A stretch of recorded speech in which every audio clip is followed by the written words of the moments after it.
So the next principle I want to talk about is referred to as energy capture and recycling. There's different ways to talk about this, but that's the way I'm going to approach it. So in a permaculture design, it's really important to try and capture the energy that you have available to you and utilize it. So when I think of that, the main thing I think of is, well, okay, what's the natural form of energy that's available to us all the time that we can find the most use for?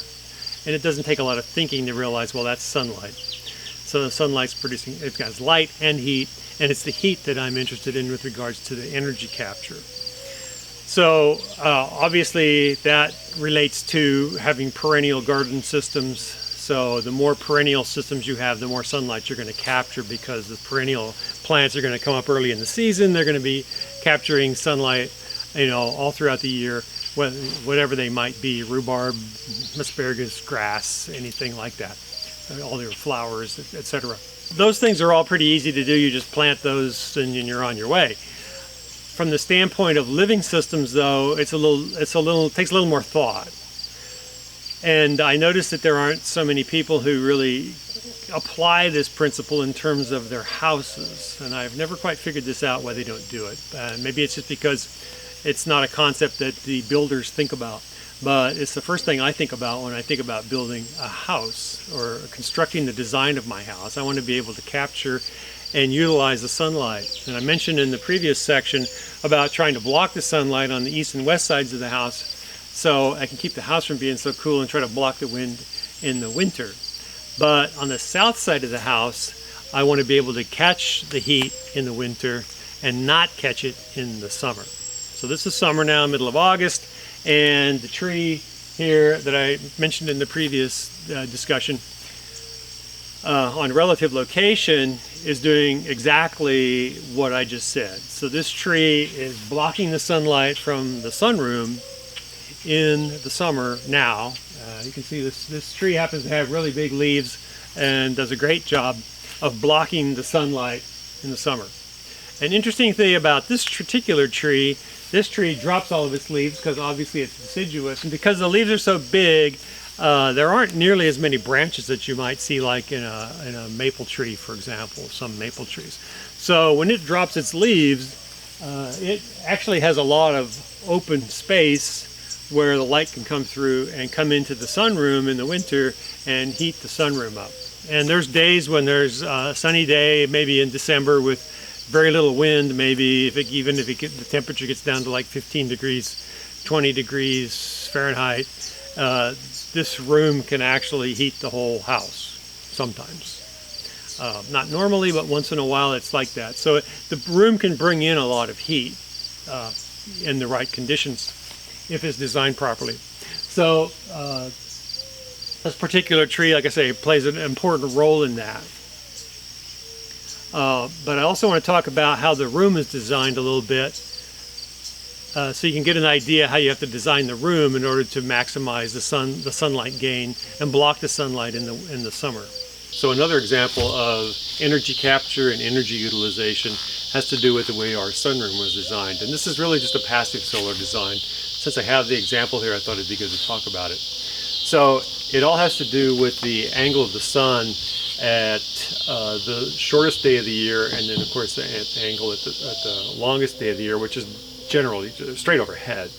So in the design of this particular room, which is designed to get the most amount of sunlight and heat into the room during the winter and the least in the summer, you need to have the right design of overhang. So you can see how much overhang there is here. And in this particular case, the way this ends up working out is in the shortest day of the summer, the sun actually comes to just inside of the window here, or the sliding glass door. And in the shortest day in the winter, when the sun is off to the south in the angle, because it was facing south, which is where it has to go if it's going to be passive solar,